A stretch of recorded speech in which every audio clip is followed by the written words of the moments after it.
ان 24 گھنٹوں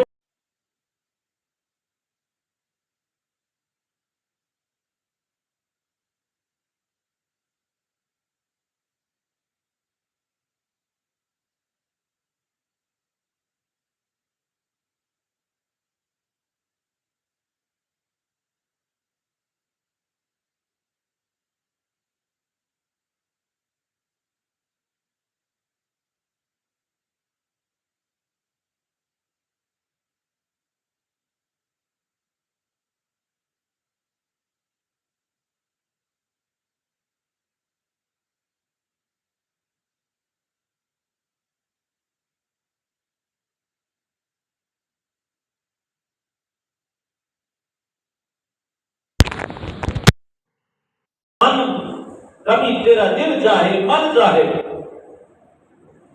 طلب کرے کہ میرا رب مجھ سے بات کرے. کیا چاہے؟ میرا رب مجھ سے کلام کرے، مجھ سے بات کرے، مجھے کوئی حکم دے، مجھے کوئی بات کہے. تو امام شافعی رحمۃ اللہ علیہ فرماتے ہیں پھر قرآن پڑھ لیا. قرآن وہ ہے کہ جس میں تیرے رب نے تجھ سے بات کی ہے، تجھ سے کلام کیا ہے، تجھے فرمان دیے ہیں، تجھے حکم دیے ہیں، تجھے دل سے بات کی ہے، اچھے برے کی صحیح غلط کا فرق بتایا ہے. اور اگر کبھی تیرا من یہ چاہے کہ میں رب سے بات کروں تو پھر نماز پڑھا کر. کیا تو سبحان اللہ، کتنی خوبصورت بات کی ہوئی کہ جب تو چاہے کہ تیرا رب تجھ سے بات کرے تو پھر کیا پڑھا کر؟ بولو سارے، کیا پڑھا کر؟ قرآن پڑھا کر. اور جب تیرا دل کرے کہ میں رب سے بات کروں تو پھر نماز پڑھا کر. نماز میں تو رب سے بات کرتا ہے، قرآن میں رب تجھ سے بات کرتا ہے. کرو تو بچو. 24 گھنٹے کے اندر ہم نے 10 منٹ اپنے رب سے، رب کی فرمائی ہوئی بات کو سنا، اس کو پڑھا. ذرا غور کرو، جب 10 منٹ بھی نہیں دیے تو کیا خیال ہے؟ قرآن اتنی عام چیز ہے. یہاں تو یہ ہوتا ہے کہ بچے مسجد میں آئے نا تو ایک سے دوسرے دن نہ آئے تو گھر والوں سے اگر بات کریں کہ جی تھوڑا بچہ نہیں ہے نا کی کریے، اٹھتا ہی نہیں سویرے. اسی بڑی کوشش کرتے ہیں، اٹھتا ہی نہیں، بس کی کریے. وہی گھر والے سکول کے ٹائم پہ جیسے بھی اٹھانا پڑے اٹھاتے، سپارہ پڑھنے کے لیے نہیں جی کی کریے، اٹھتا ہی نہیں. یہاں وہ ادھر بتا رہے ہیں کہ جاگتا ہی نہیں، اب کیا کریں، بس ٹھیک ہے. لیکن وہی جس سکول کے اندر اس نے فیس پے کر رکھی ہے، جہاں اسے انگلش پڑھانی ہے، اردو پڑھانی ہے، سائنس پڑھانی ہے، میتھ پڑھانی ہے، وہاں وہ ماں باپ جگاتے ہیں کہ وہاں پہ بھی سونے دیتے ہیں. بولو نا یار، کیوں جی؟ اچھا بچہ کہتے نہیں آج میں نہیں جانا، میں چھٹی کروں. کہنا ٹھیک ہے چھٹی کر. بچہ کہتے نہیں میں نے نہیں جانا، بس آج میں نے سونا ہی ہے. ماں کہتے کہ باپ کہتے کہ چلو ٹھیک ہے جی آج اس کو سونے دو. کہا نہیں اسکول کا ٹائم ہو گیا. جب حال یہ ہوگا تو پھر معاشرہ کیسا تشکیل کرے؟ سوچیں. ایک ایک گھر کی یہ کہانی ہے، ایک ایک قبیلے اور ایک خاندان کی یہ کہانی ہے. تو پھر معاشرہ کیسا تشکیل پائے گا، کیسا رنگ اختیار کرے گا، نتیجہ کیا ہوگا؟ دین سے دوری، اسلام سے ناآشنائی. آپ صبح دیکھ لیں نماز فجر کے بعد چلیں ہم کوشش کرتے ہی ہیں کہ کچھ ایک دو آیتیں پڑھ کے اس کا مفہوم سمجھ لیں. ابھی میں قرآن کھول رہا ہوتا ہوں تو کوشش ہوتی ہے کھولنے سے پہلے نکل جائیں مسجد سے. علامہ شاہ اور پھر کیا کیا نا اب قاری صاحب مولوی سانو دسن تے سانو پتہ لگے نا جی تو جدو 10 دن ہو تو سنتے نہیں.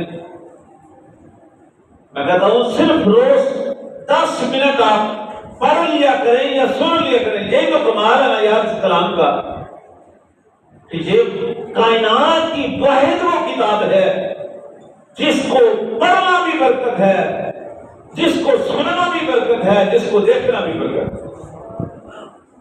اتنا تو کر لیں.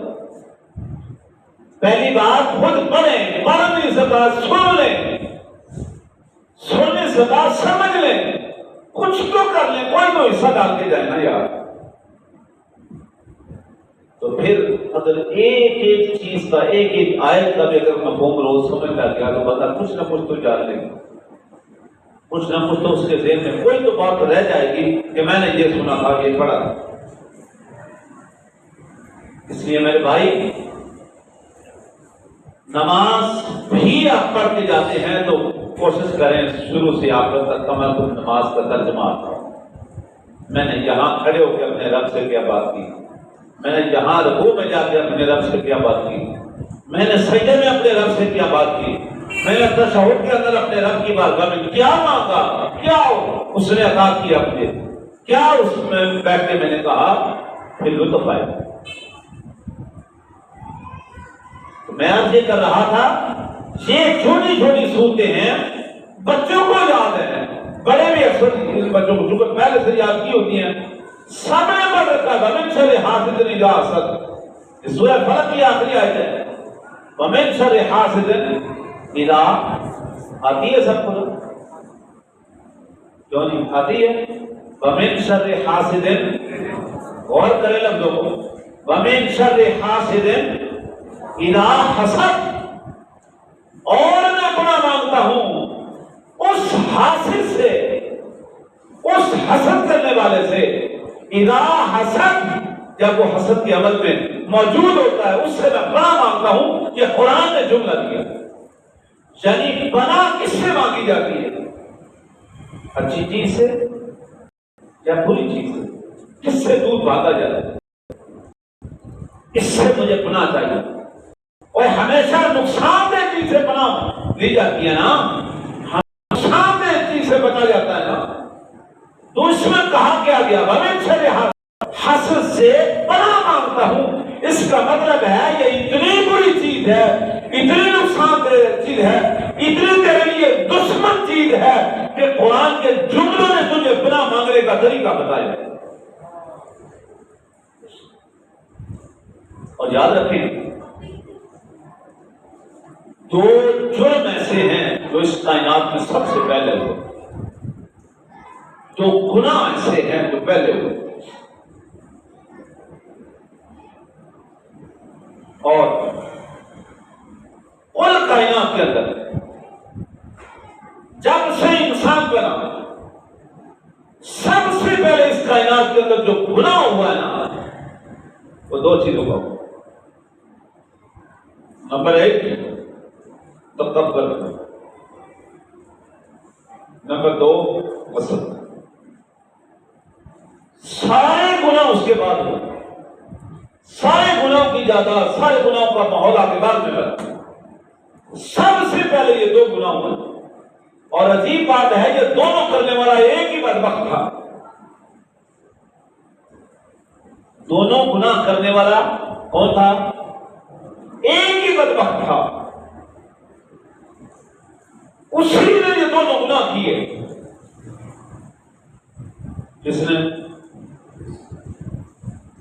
جس بدبخت نے کہا تھا انا خیر منہ خلقتنی من نار وخلقتہ من طین, میں چنگا میں اس نار,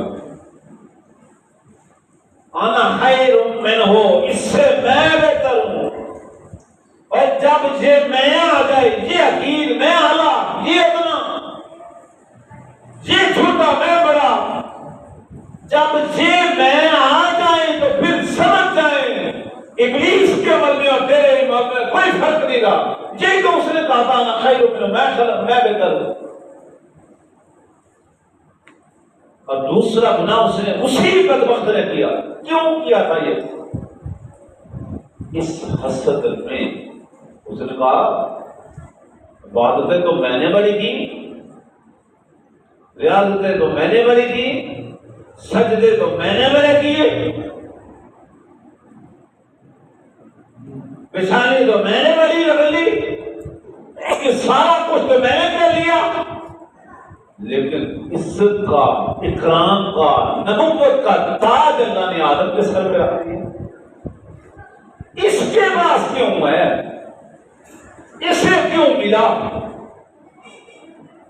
یہ اس لئی نے کیونکہ حکم آیا تھا بھائی کو لال ملائکہ کے سجود آدم، آؤ ملائکہ میرے آدم کو سجدہ کرو، فسجدوا سب نے کر لیے الا ابلیس، لیکن ابلیس نے نہیں کیا۔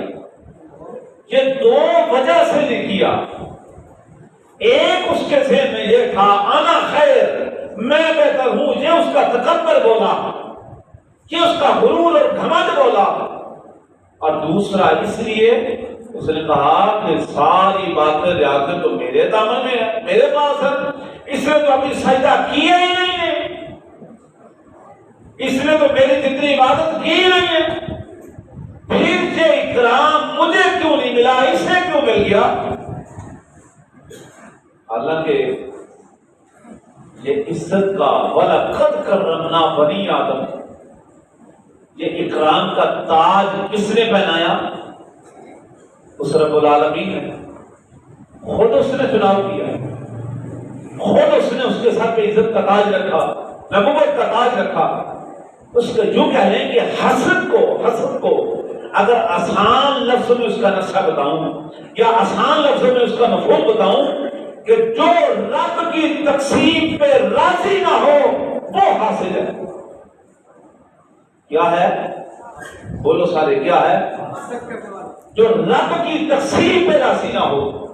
تقسیم رب کی تھی، انتخاب رب کا تھا، فیصلہ اس کا تھا کہ حقدار نبوت کا یہ ہے، عزت کا تاج، اکرام کا تاج، نبوت کا تاج، پیغمبر کا تاج، نائب کا تاج، خلیفہ کا تاج اس کے سر پہ رکھنا ہے۔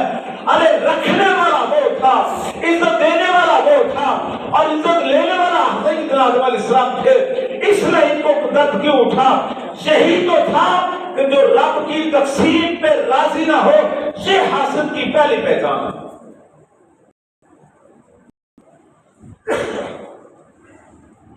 اگر دھرتی کے اندر بھی بسنے والے لوگ انہی بیماریوں کا شکار ہو،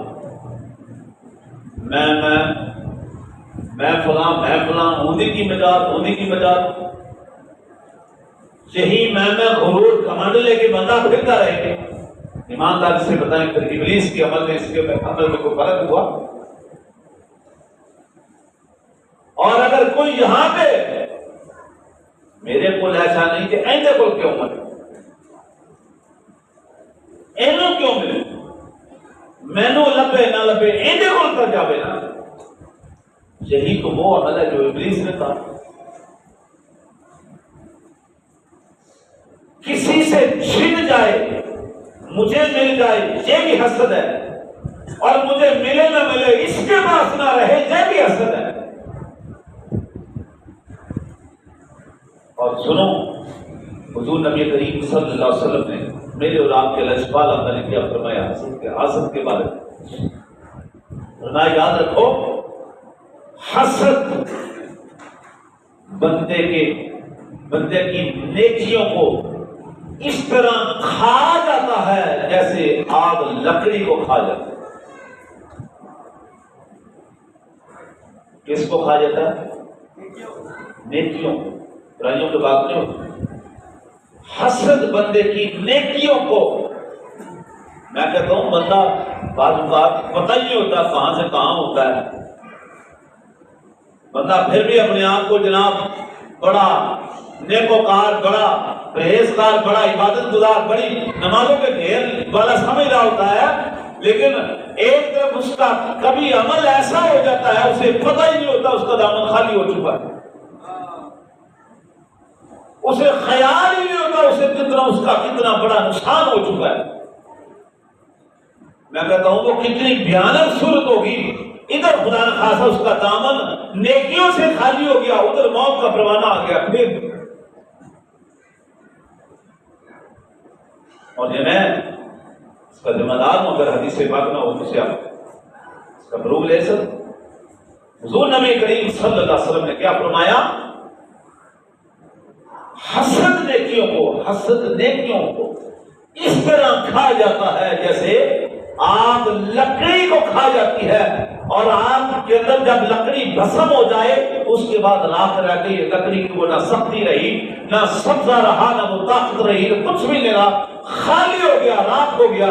اسی طرح جس بندے کے اندر حسد آ جائے وہ بھی گناہ، وہ بھی نیکیوں سے خالی ہو جاتا ہے، راکھ ہو جاتا ہے، کچھ نہیں رہتا. بچنے کا طریقہ کیا ہے؟ علماء نے، سفیان نے اس کا بچنے کا طریقہ بھی بتایا. اس کا علاج بھی ہے، بیماری ہے نا، اس کا علاج بھی ہے. اور علاج کیا ہے؟ بس سب سے پہلے جس کے بارے میں تیرے دل میں یہ بات آنا شروع ہونا ایندے بول کیوں ہے، تو ہاتھ اٹھا کے دعا کیا کر، اللہ ان کو بول دے. اپنے اس من کو مارنا. اس نے تمہیں کہا، اس نفس نے کہا یہ تو تیرا دشمن ہے، تجھ سے وہ کام کروا رہا ہے کہ تیرے بلے نیکی کا کچھ نہ رہے. اس کو توڑ، اس کو گرس کر، یہ چاہتا ہے تیری نیکیاں ضائع ہو جائیں، تو ہاتھ اٹھا کے کہا یا اللہ انہوں اور دے. نفس کی مخالفت کر، اور اگر اب اس کے پاس اور زیادہ ہو گیا تو تو خوش ہو کے کہہ سکے گا میں ہی دعا کی کسی نے یاد آئی تو اور دے. مطلب ہے میری دعا قبول ہو گئی ہے، اللہ میری دعا سنتا ہے. ہوں چلو ان کو زیادہ دے کہ یا اللہ انہوں ہو دے. بندہ کہتا ہے یا اللہ یہ دعا میں کی دی سی، انہیں آخر قبول کر لی، ہوں میرے آخر بھی قبول کر لیں. رزق کر سکتے ہیں، رزق حسد نہیں. رزق پتا کیا ہے؟ اس میں تھوڑا سا فرق ہے. حسد یہ ہے کہ اس کے پاس نہ رہے، میں نے لبے نہ لبے، یہ بولتا نہ لبے. اور رزق یہ ہے یا اللہ تیرے خزانوں میں کوئی کمی تو نہیں، اگر تو نے اس کو نوازا ہے تو اپنے رحمت سے مجھے بھی نواز. سبحان اللہ. ساری کائنات کو تو دے رہا ہے، ساری کائنات کے دامن بھر دیتا ہے، تیرے خزانے پھر بڑے کے بڑے ہیں. اللہ میں بھی تو تیری مخلوق ہوں، میں بھی تو تیرے محبوب کا امتی ہوں، میں بھی تو تیرے در کا سوالی ہوں. یا اللہ اپنے خزانوں میں سب کو نواز، مجھے بھی نواز. اپنے حبیب کا صدقہ میرے خالی دامن کو بھی بھر. یہ کہہ سکتے، یہ نہیں کہہ سکتے اس کے پاس نہ. اور دوسرا علاج پتہ کیا ہے؟ دوسرا علاج یہ ہے کہ جب یہ بات ذہن میں آئے کسی کے متعلق تو پھر اس کی خیر مانگ، اس کے لیے دعا کر، اس کے لیے خیر مانگ، اس کے لیے دعا کر. ارے اس کا جو یہ ہوگا، گر تم رحم کرو گے اہل زمین پر، خدا تم پہ رحم کرے گا عرش بری پر. تم اس کے لیے خیر مانگ لو، رب تیرے لیے خیر کر دے. اللہ رب تیرے لیے خیر کر دے. اس لیے حسد سے کیا کرنا ہے؟ اور ویسے بھی کیا خوب کہا کسی نے، حسد کی آگ میں خود ہی جلا کرے. حسد کی آگ میں خود ہی جلا کرے. ارے وہ شمع کیا مجھے اسے روشن خدا کرے. جس کو رب نے عطا کر دیا تیرے کہنے سے کیا ہو جائے؟ کچھ نہیں. سنیں ایک حدیث سے بات، حضرت انس بن مالک رضی اللہ تعالیٰ عنہ اس حدیث سے بات روایت کرتے ہیں، مسند احمد شریف کے اندر یہ موجود ہے کہ حضور علیہ الصلوۃ والتسلیم تشریف فرما ہے اور اصحاب کا جرمن موجود ہے. ایک بزرگ سا آیا اور ابھی وہ آپ کی بارگاہ میں آ رہا تھا، سامنے نہیں آیا. حضور نے فرمایا صحابہ جی یا رسول اللہ، فرمایا جنتی کو دیکھنا چاہتے ہیں؟ بولو بھائی، جنتی کو دیدار چاہتے ہیں، جنتی کو دیکھنا چاہتے ہیں، کی زیارت کرنا چاہتے ہیں، یا رسول اللہ دیکھنا چاہتے ہیں؟ فرمایا ابھی جو آئے گا نا اس کو دیکھ لینا، وہ جنتی ہے.